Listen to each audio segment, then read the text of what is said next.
राधे राधे दोस्तों, स्वागत है आपका हमारे यूट्यूब चैनल पर श्री बांके बिहारी श्रीदास। हम बात करेंगे एक बहुत ही प्रेरक कहानी की। तो आइए शुरू करते हैं। जीत गया एक फूल। एक बार किसी गांव में महात्मा बुद्ध का आगमन हुआ। जब सब इस होड़ में लग गए कि उन्हें क्या भेंट करें। वहाँ सुदास नाम का एक मोची भी था। उसने देखा कि मेरे घर के बाहर के तालाब में बेमौसम का एक कमल खिला है।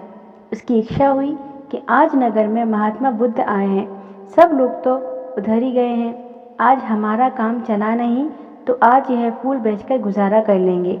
वह तालाब के अंदर कीचड़ में घुस गया, कमल के फूल को लेकर आया, केले के पत्ते का दोना बनाया और उसके अंदर कमल का फूल रख दिया। पानी की कुछ बूंदें कमल पर पड़ी हुई हैं और वह बहुत सुंदर दिखाई दे रहा है। इतनी देर में एक सेठ पास आया और बोला, क्यों फूल बेचने की इच्छा है? आज हम आपको इसके 2 चांदी के रुपए दे सकते हैं। अब उसने सोचा कि 1-2 आने का फूल इसके 2 रुपए दिए जा रहे हैं। वह आश्चर्य में पड़ गया। इतनी देर में नगर सेठ आया।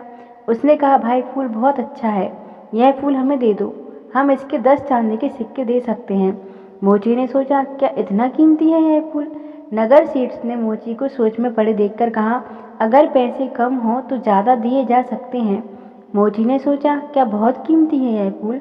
नगर सेठ ने कहा, मेरी इच्छा है कि मैं महात्मा बुद्ध के चरणों में यह फूल रखूं, इसलिए इसकी इतनी कीमत लगाने लगा हूँ। इतनी देर में उस राज्य का मंत्री अपने वाहन पर बैठा हुआ पास आ गया और कहने लगा, क्या बात है, कैसी भीड़ लगी हुई है? अब लोग कुछ बताते उससे पहले उसका ध्यान उस फूल की तरफ गया। उसने पूछा, यह फूल बेचोगे?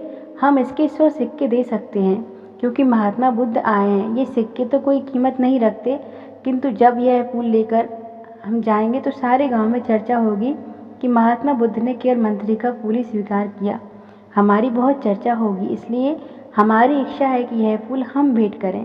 और कहते हैं कि थोड़ी देर के बाद राजा ने भीड़ को देखा। देखने के बाद वजीर से पूछा कि क्या बात है। वजीर ने बताया कि फूल का सौदा चल रहा है।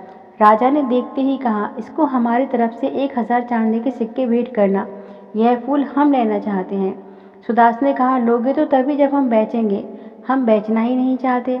अब राजा कहता है कि बेचोगे क्यों नहीं? सुदास ने कहा कि जब महात्मा बुद्ध के चरणों में सब लोग कुछ भेंट करने के लिए पहुंच रहे हैं तो ये फूल इस गरीब की तरफ से आज उनके चरणों में भेंट होगा। राजा बोला, देख लो, 1000 चांदी के सिक्कों से तुम्हारी पीढ़ियां तर जाएंगी।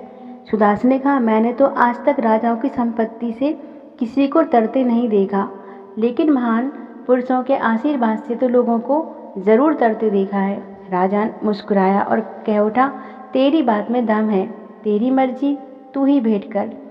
अब राजा तो उस उद्यान में चला गया जहाँ महात्मा बुद्ध ठहरे हुए थे और बहुत जल्दी चर्चा महात्मा बुद्ध के कानों तक भी पहुँच गई कि आज कोई आदमी फूल लेकर आ रहा है जिसकी बहुत कीमत लगी। वह गरीब आदमी है, इसलिए फूल बेचने निकला था जिससे उसका गुजारा होता।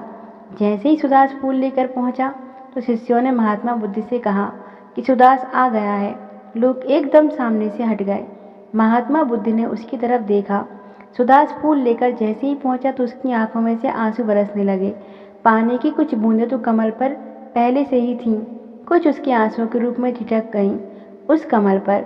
रोते हुए उसने कहा, सबने बहुत बहुत कीमती चीज़ें आपके चरणों में भेंट की होंगी, लेकिन इस गरीब के पास यह कमल का फूल और जन्म जन्मांतरों के पाप जो मैंने किए हैं उनके आंसू आंखों में भरे पड़े हैं। आज आपके चरणों में चढ़ाने आया हूँ, मेरे ये फूल और मेरे आंसू भी स्वीकार करें। महात्मा बुद्ध के चरणों में फूल रख दिया और उसने घुटनों के बल बैठ गया। महात्मा बुद्ध ने अपने शिष्य आनंद को बुलाया और कहा, देख रहे हो आनंद, हजारों साल में भी कोई राजा इतना नहीं कमा पाया जितना इस गरीब सुदास ने आज एक पल में ही कमा लिया। इसका पुण्य श्रेष्ठ हो गया। आज राजाओं के मुकुट हार गए, गरीब का एक फूल जीत गया। इसे केवल एक फूल न समझना, इसमें श्रद्धा का खजाना छिपा पड़ा है। कहते हैं उसके बाद सुदास घर नहीं गया। उसने महात्मा बुद्ध से इतना ही कहा, बरसों से आपके दर्शन करना चाहता था, लेकिन आधा अधूरा मन लेकर नहीं। आज आया हूँ तो पूरा मन लेकर आया हूँ, और आज आया हूँ तो फिर लौटूंगा नहीं। आज से तन भी आपका, मन भी आपका, स्वरूप भी आपका, सब कुछ आपका। उसके बाद वह भिक्षु साधु बन गया और उसी दिन से उसकी साधना सिद्ध होने लगी। धन साधन है, साधु नहीं। यह मंजिल तक पहुंचने के लिए वाहन है, लेकिन मंजिल नहीं। धन आपको यंत्र दे सकता है, संगीत नहीं। मकान दे सकता है, आराम नहीं। नौकर दे सकता है, पर वफादार सेवक नहीं। इसलिए धन को मंजिल पर पहुंचने का साधन तो बनाओ, पर धन को ही मंजिल मानकर मत बैठ जाओ। राधे राधे।